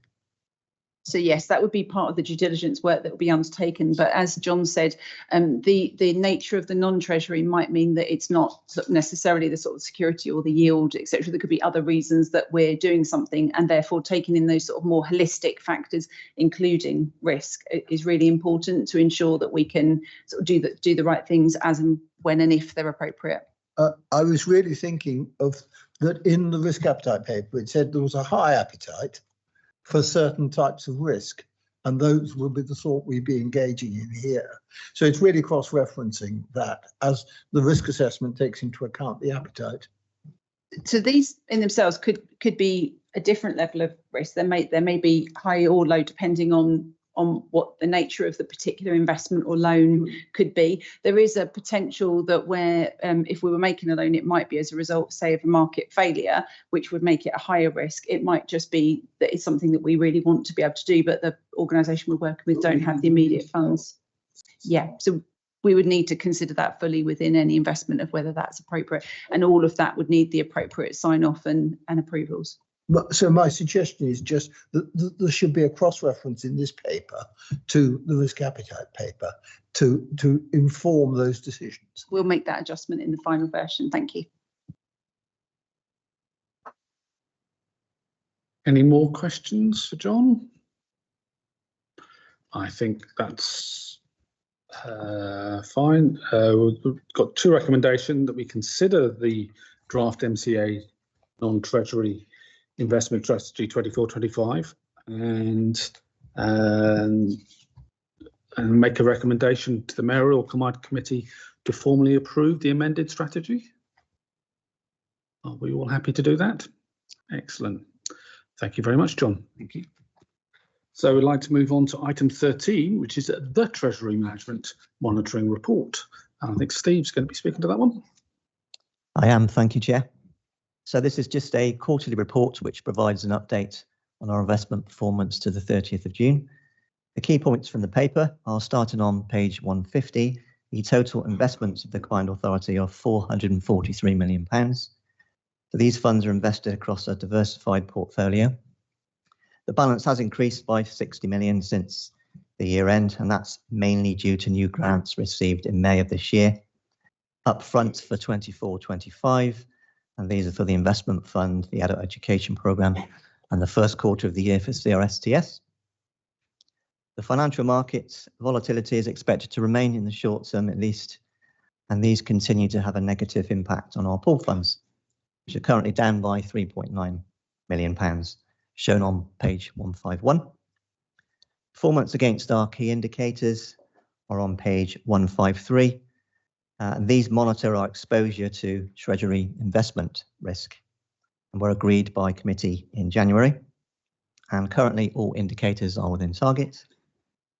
And lastly, the return on our investment in year to June was £4.9 million. And with our forecast return expected to end the year at £18.2 million. And these are shown on page 154. And I'm happy to take any questions. Any questions from councillors? Councillor Hucker. Thank you, Chair. Yes, it's a comment rather than a question. Item 2.4 states that 47 million of the Mayoral Combined Authorities investments are invested in externally managed strategic pooled funds, where short-term security and liquidity are lesser considerations. As I mentioned at the last meeting, it's my own opinion that the authority shouldn't be investing in these funds because I do believe that as far as Treasury investments are concerned, security should be the primary consideration. Liquidity to a lesser extent because the authority's got so much money on deposit. But yes, I would just like to record that that reservation that I have about investing in such funds, and for the benefit of members, I submitted a written question about the statutory override, which is item 2.9. This is on accounting for gains and losses, and currently gains and losses can be passed through reserves, but that might not always be the case. So that would impact upon the and any losses arising from the pooled funds would impact upon the income and expenditure account. That's correct. It would. From the end of March 2025 is when the current statutory override is due to expire. There's no news yet on whether the government will expand that. If that's the case, when we prepare our draft accounts, we would have to show them in an INE rather than as an unusable reserve on our balance sheet. So we've been building a separate earmarked reserves for Treasury, which is currently £4.4 million to cover any future potential losses.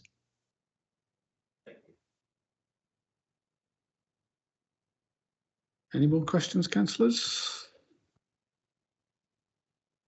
Then I propose that we make the recommendation that we note the Treasury Management Monitoring Report to June 30th, 2024, prepared in accordance with the CIPFA Treasury Code of Practice and Treasury Management Indicators. Thank you, Steve. So next we'll move on to item 14, which is an internal audit update, which I believe Tarek is going to be giving us a presentation. Good afternoon, everyone. Okay, so the Audit Committee approved the annual audit plan at the March 2024 meeting of the committee. 12 pieces of specific audit work were approved, as well as work in other areas, including grant certification and audit follow-ups. During Q1 of the current financial year, 2 additional pieces of unplanned audit work were undertaken and completed at the request of the S73 officer. Over the page, the performance summary shows the status of audit work as at 16th of August 2024. It records the status of work as either work in progress or scheduled for quarters 3 and 4. For the planned work, i.e. that work that was approved as part of the annual audit plan, the majority is recorded as work in progress, with 6 audits remaining to start between October 2024 and January 2025. As per the performance summary, follow-up reviews for the work carried out in the previous financial year, i.e. the 23-24 period, have been scheduled to start in September 2024 and run until January 2025. It has been agreed that we will provide quarterly updates to the Section 73 officer on the status of implementation of audit recommendations. The Combined Authority provides grant funding from central government, and terms and conditions require independent verification that grant requirements have been met and that expenditure is allowable according to grant terms and conditions. In terms of our review of the 3 pieces of grant certification work carried out and described in the table at item 7, they all met the conditions of the grant terms and conditions. Finally, as mentioned, the S73 officer requested 2 additional unplanned internal audit reviews in Q1. The first one was capital programme and the role of the Portfolio Review Board, and the second one was looking at the Stepping Up company. So the capital programme and the role of the Portfolio Review Board. So the PRB plays a crucial role in overseeing and managing the MCA's portfolio of projects. Its primary responsibility is to ensure that projects are aligned with strategic objectives, efficiently utilises resources, and deliver value to the organisation.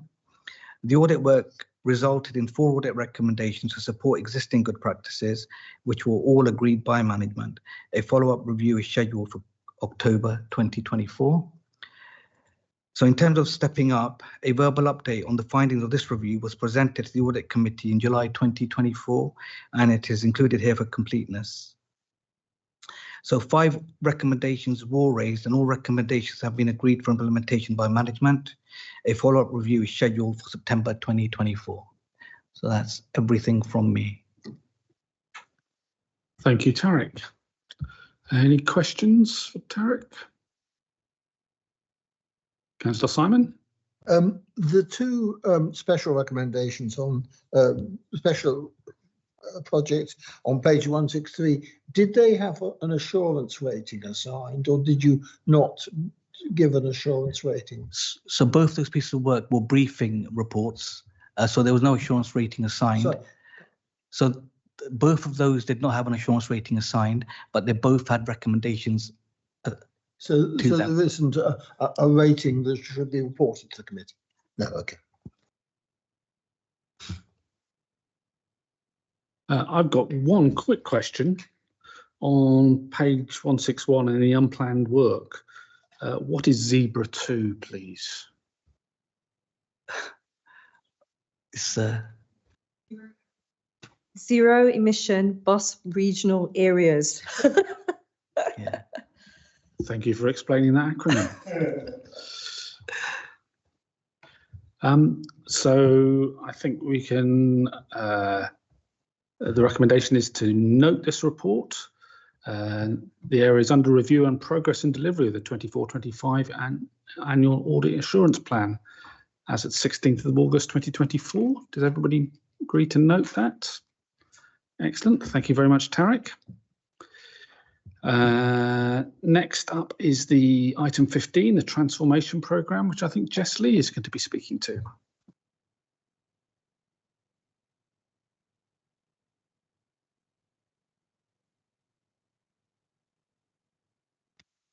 Thank you, Chair. I'm Jess Lee. I'm Director of Strategy for the West of England Combined Authority. So the paper that we have today is our regular report on progress against the transformation programme. As a reminder, the transformation programme was set up to respond to the external auditor's report of 2020-21, which has been referred to earlier, which identified the three statutory recommendations for the Combined Authority and the subsequent independent peer review from Solace. The paper summarises the actions from that programme that remain open. I think two things in particular to note in terms of progress are the strategic framework, the regional strategic framework, which was agreed unanimously at the last committee meeting in July, which addresses one of the remaining open action, and work is continuing in this space to develop it as the work on the local growth plan goes forward in collaboration with the unitary authority partners. The other one to note is that the Solace 1 year on progress report will be considered by the September committee, and that addresses another one of the remaining open actions. So the report focuses firmly on that transformation programme. The topic of the best value notice and the improvement panel was raised earlier and is obviously in parallel, happening in parallel to all of this. So as Stephen mentioned, the independent panel met for the first time last week and will be looking at a lot of the issues that remain open within this transformation programme. The question that Councillor Stretfield James raised earlier about how we involve audit and scrutiny in that process, what I would suggest is that we talk to the chair of the independent improvement panel and seek an opportunity for the chairs of audit and scrutiny to have a conversation with her to think about how that moves forward, if that is appropriate. That would be my suggestion. I think we both agree to that. Fine. Can do that? We do.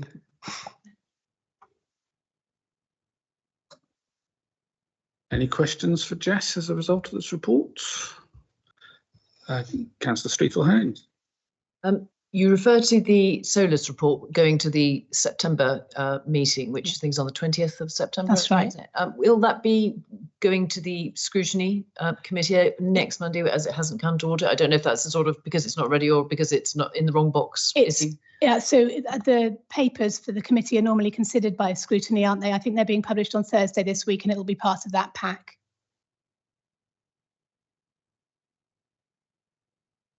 Any more questions? All right, thank you, Jess. I note that the Audit Committee notes the progress across the transformation programme and activity planned in relation to actions that remain open. So we're happy to note that. Thank you very much. So next we have Item 16, which is points to refer to main committee. So members to confirm any issues they wish to raise on the committee's behalf at the next West of England Mayoral Combined Authorities Committee meeting on the 20th.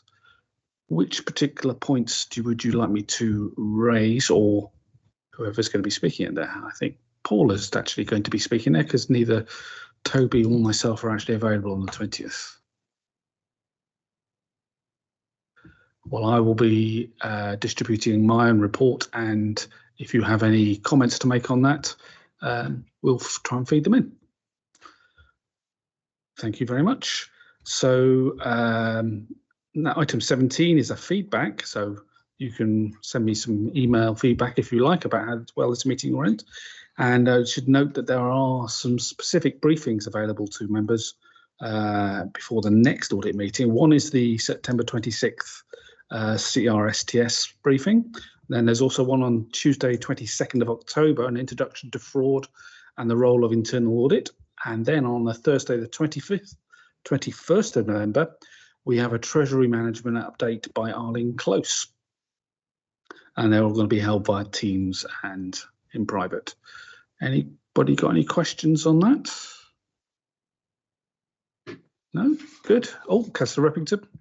Well, I can ask you later, but I don't seem to have that 26th briefing in my diary. I don't know, Tim, if you can send that again to me.